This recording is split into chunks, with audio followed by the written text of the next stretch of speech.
नमस्कार दोस्तों, जैसा कि आप सभी जानते हैं कि हम लोग दीनदयाल उपाध्याय गोरखपुर विश्वविद्यालय गोरखपुर के सेमेस्टर की परीक्षाएं अप्रैल में होने वाली हैं। उससे संबंधित हम लोग बीए द्वितीय सेमेस्टर से संबंधित कोर्स कोड HIS 105 पाठ्यक्रम का शीर्षक है, मतलब जो आपका बुक है या फिर सिलेबस है, उसमें मध्यकालीन भारत का इतिहास 1526 से 1757 ईस्वी फर्स्ट यूनिट इकाई हम लोग को प्रथम पढ़ना है, जिसमें हम लोग को बाबर, हुमायूं, शेरशाह सूरी का प्रशासन, भूमि राजस्व नीति, अकबर, जहांगीर से शाहजहां, मनसबदारी, राजपूत और महाराणा प्रताप के साथ संबंध, धार्मिक नीति, यह सेकेंड पेपर है।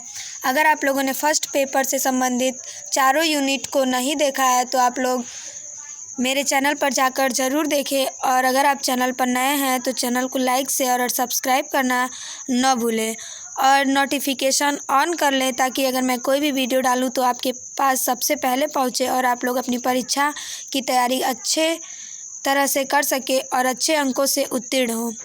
इसी शुभकामनाओं के साथ चलिए आगे देखते हैं हम लोग क्या क्या पढ़ना है, जिसमें हम लोग फर्स्ट पेपर में भी हम लोगों ने चारों यूनिट देख लिया है, और सेकेंड पेपर में भी हम लोग बाबर, हुमायूं, शेरशाह सूरी का प्रशासन, भूमि राजस्व नीति यहाँ तक देख चुके हैं। आज हम लोग अकबर से संबंधित सेकेंड वीडियो देखेंगे, क्योंकि अकबर से संबंधित मैंने एक वीडियो बनाया था और यह दूसरी वीडियो है। कल हम लोग जहांगीर के बारे में पढ़ेंगे, तो अगर आप लोगों ने उस वीडियो को नहीं देखा है तो जाकर ज़रूर देखें। मैं प्लेलिस्ट में डिस्क्रिप्शन बॉक्स में प्लेलिस्ट का लिंक दे दूँगी। तो आइए देखते हैं अकबर। जैसा कि मैंने पहले ही इसका शासनकाल बताया था कि इसका शासनकाल रहता है 1556 से 1605 ईस्वी तक। इसमें हम लोगों ने कुछ महत्वपूर्ण प्रश्नों को अकबर से संबंधित देखे थे। आज कुछ और महत्वपूर्ण प्रश्नों को देखेंगे। तो इसमें पहला प्रश्न है कि अकबर के शासनकाल में के प्रमुख गायक तानसेन, बाज बहादुर, बाबा रामदास एवं बैजू बावरा थे। संगीत सम्राट तानसेन का जन्म 1506 ईस्वी में ग्वालियर में एक ब्राह्मण परिवार में हुआ था। इनका असली नाम रामतनु पांडे था। वह ध्रुपद गायन शैली का महान संगीतकार था। यह बीन बजाते थे। उनकी प्रमुख कृतियाँ थीं मियाँ की टोड़ी, मियाँ का मल्हार, मियाँ का सारंग, दरबारी कन्हरा।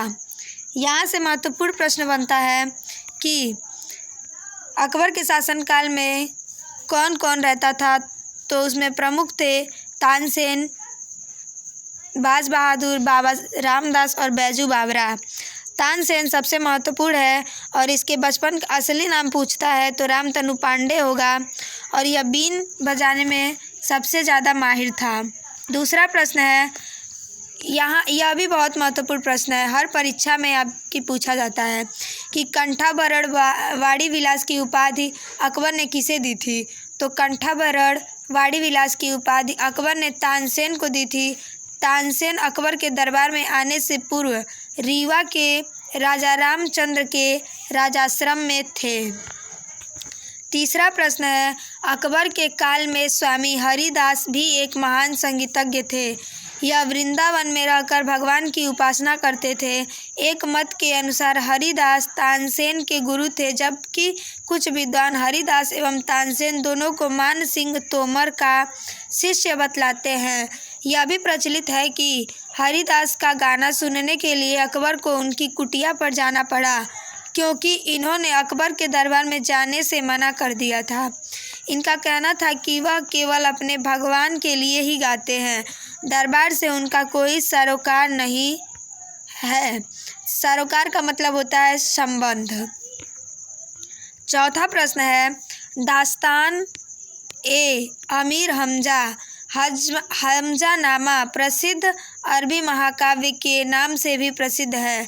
यह मुगल चित्रशाला भी सबसे पहले अत्यंत महत्वपूर्ण कृति है। यह मुगल चित्रशाला भी सबसे पहले अत्यंत महत्वपूर्ण कृति है। इसमें हजरत मोहम्मद साहब के चाचा अमीर हमजा के वीरतापूर्ण कारनामों का चित्रित संग्रह है। इस पांडुलिपि का चित्रण मीर सैयद अली जो पर्यवेक्षक और अब्दुल समद के नेतृत्व में गुजरात, ग्वालियर, गुजरात, लाहौर, कश्मीर तथा मालवा आदि से बुलाए गए लगभग 100 चित्रकारों के एक समूह ने किया। हमजानामा को चित्रित करने का कार्य हुमायूं के काल में प्रारंभ हुआ और अकबर के काल में पूर्ण हुआ। इस कार्य को पूरा करने में 15 वर्ष लगे। इसे अंतिम रूप से चित्रित करने का कार्य अब्दुल समद ने किया। इसके चित्र को चित्रपट कहा गया। जैसे कि आपके सिलेबस में दिया हुआ है कि मनसबदारी प्रथा क्या थी, तो मनसबदारी प्रथा अकबर के समय में चालू हुई थी। अकबर की शासन प्रणाली की प्रमुख विशेषता मनसबदारी प्रथा थी। 6वां प्रश्न है, अकबर के समकालीन प्रसिद्ध सूफी संत शेख सलीम चिश्ती थे। 7वां प्रश्न है, अकबर की मृत्यु 16 अक्टूबर 1605 ईस्वी को हुई। इसे आगरा के निकट सिकंदरा में दफनाया गया। 8वां प्रश्न है, स्थापत्य कला के क्षेत्र में अकबर की महत्वपूर्ण कृतियां हैं। दिल्ली में हुमायूं का मकबरा, आगरा का लाल किला, फतेहपुर सीकरी में शाही महल, दीवाने खास, पंचमहल, बुलंद दरवाज़ा, जोधाबाई का महल, इबादत खाना, इलाहाबाद का किला और लाहौर का किला। तो इसमें से सभी महत्वपूर्ण हैं जो अकबर ने बनवाए थे। तो यहाँ से ये प्रश्न महत्वपूर्ण है कि बुलंद दरवाज़ा किसने बनवाया था, तो अकबर ने।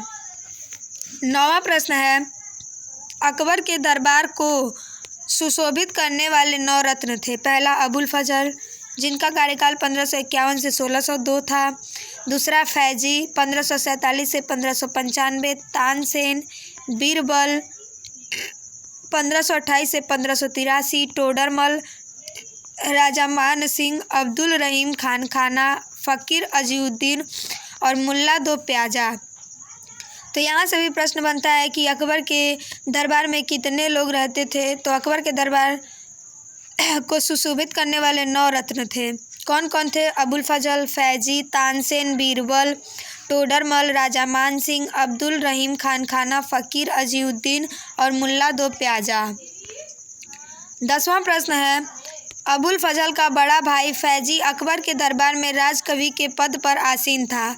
इसने भास्कराचार्य की पुस्तक लीलावती का फारसी में अनुवाद किया। इसे फारसी काव्य का मास्टर कहा जाता था या माना जाता था। यहाँ से भी प्रश्न बनेगा कि फारसी काव्य का मास्टर किसे माना जाता था, तो अबुल फजल को। और क्यों? तो क्योंकि अबुल फजल का बड़ा भाई फैजी अकबर के दरबार में फैजी को फारसी काव्य का मास्टर कहा जाता था क्योंकि इसने भास्कराचार्य की पुस्तक लीलावती का फारसी में अनुवाद किया था। 11वां प्रश्न है, अबुल फजल ने अकबरनामा ग्रंथ की रचना की। वह दीन इलाही धर्म का मुख्य पुरोहित था। मैंने कल बताया था कि दीन इलाही धर्म की स्थापना अकबर ने किया था। 12वां प्रश्न है, अकबर ने भगवान दास आमेर के राजा भारमल के पुत्र को अमीर उल उमरा की उपाधि दी। 13वां प्रश्न है, यूसुफ जाइयों के विद्रोह को दबाने के दौरान बीरबल की हत्या हो गई। 14वां प्रश्न है, 1602 ईस्वी में सलीम जहांगीर के निर्देश पर दक्षिण से आगरा की ओर आ रहे अबुल फजल को रास्ते में वीर सिंह बुंदेला नामक सरदार ने हत्या कर दी। 15वां प्रश्न है कि मुगल सम्राट अकबर ने अनुवाद विभाग की स्थापना की। ये नया क्वेश्चन है, आपकी परीक्षा में बन सकता है कि अनुवाद विभाग की स्थापना किसने की थी, तो मुगल सम्राट अकबर ने। नकीब खां, अब्दुल कादिर बदायूनी तथा शेख सुल्तान ने रामायण एवं महाभारत का फारसी अनुवाद किया। महाभारत का नाम रज़्मनामा युद्धों की पुस्तक रखा। 16वां प्रश्न है, पंचतंत्र का फारसी भाषा में अनुवाद अबुल फजल ने अनवर ए सादात नाम से तथा मौलाना हुसैन फैज़ ने यार ए दानिश नाम से किया। हाजी इब्राहिम सरहदी ने अथर्ववेद का, मुल्ला शाह मोहम्मद ने राजतरंगड़ी का, अब्दुल रहीम खान खाना ने तुजुक ए बाबरी का, फैजी ने लीलावती का फारसी में अनुवाद किया। फैजी ने नल दमयंती जो सूरदास द्वारा रचित थी कथा का फारसी में अनुवाद कर उसका नाम सहेली रखा। यहाँ से भी महत्वपूर्ण प्रश्न बनता है कि फैजी ने जो सूरदास द्वारा रचित थी नल दमयंती कथा का फारसी में अनुवाद कर उसका क्या नाम रखा था, तो सहेली। भागवत पुराण का अनुवाद फारसी में टोडरमल ने किया। यहाँ से भी महत्वपूर्ण प्रश्न बनता है कि भागवत पुराण का अनुवाद फारसी में किसने किया था, तो टोडरमल ने। अब्दुल कादिर बदायूनी ने सिंहासन बत्तीसी का अनुवाद फारसी में किया। ज्योतिष के प्रसिद्ध ग्रंथ तजक एवं तुजुक का फारसी में अनुवाद जहान ए जफर नाम से मोहम्मद खां गुजराती ने किया। 17वां प्रश्न है पंचतंत्र का अरबी भाषा में अनुवाद कलीला व दीमना कहलाता है। 18वां प्रश्न है निजामुद्दीन पानीपत के रामायण के परिशिष्ट रूप में योग वशिष्ठ वेदांतिक दर्शन पर एक ग्रंथ का फारसी में अनुवाद किया।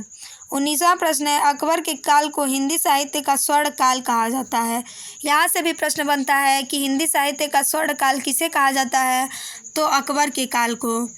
20वां प्रश्न है अकबर ने बीरबल को कवि प्रिय एवं नरहरि को महापात्र की उपाधि प्रदान की।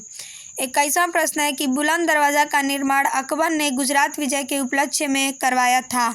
यहाँ से भी बहुत महत्वपूर्ण प्रश्न बनता है और सेमेस्टर की हर परीक्षाओं में ये पूछा जाता है, क्योंकि आप लोग पिछले साल का पेपर उठा के देखिए, पूछा गया है कि अकबर ने गुजरात विजय के उपलक्ष्य में क्या बनवाया था, तो बुलंद दरवाज़ा। और प्रश्न ऐसे भी घुमा के पूछ सकता है कि बुलंद दरवाज़ा का निर्माण अकबर ने किस विजय के उपलक्ष्य में बनवाया था, तो गुजरात विजय। 22वां प्रश्न है चार बाग बनाने की परंपरा अकबर के समय शुरू हुई। 23वां प्रश्न है अकबर ने शीरी कलम की उपाधि अब्दुस समद एवं जड़ी महल की उपाधि मोहम्मद हुसैन कश्मीरी को दिया। 23वां प्रश्न ये भी महत्वपूर्ण प्रश्न है, हर बार परीक्षा में पूछा जाता है कि मुगलों की राजकीय भाषा क्या थी, तो मुगलों की राजकीय भाषा फारसी थी। 24वां प्रश्न है अकबर नगाड़ा नामक वाद्य यंत्र बजाता था। 25वां प्रश्न है मुगल मुद्रा व्यवस्था की सुव्यवस्थित रूप प्रदान करने का श्रेय अकबर को प्राप्त है। उसके एक सिक्के पर कलमे की जगह अल्लाह उ अकबर जल्ले जलालहू तथा दूसरी ओर टकसाल का नाम अंकित था।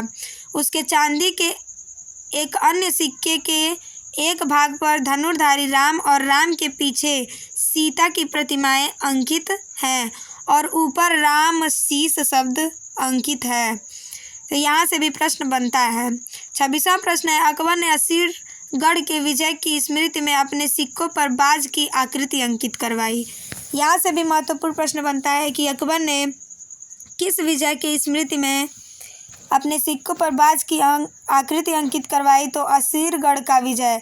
कल मैंने सभी विजय पढ़ाए हुए थे, अगर आप लोगों ने उसको नहीं देखे हैं तो ज़रूर जाकर देखें। इस प्रकार मैंने आप लोगों को दीनदयाल उपाध्याय गोरखपुर विश्वविद्यालय गोरखपुर के BA द्वितीय सेमेस्टर पेपर का नाम है मध्यकालीन भारत का इतिहास, जो 1526 से 1757 ईस्वी तक पढ़ना है।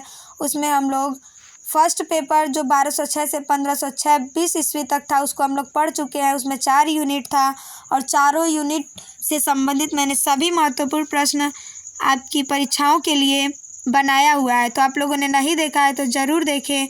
और यह सेकेंड पेपर का जिसमें हम लोग बाबर, हुमायूं, शेरशाह सूरी और अकबर से भी कल फर्स्ट पार्ट देखे थे, ये सेकेंड पार्ट है। कल हम लोग जहांगीर से संबंधित वीडियो को देखेंगे।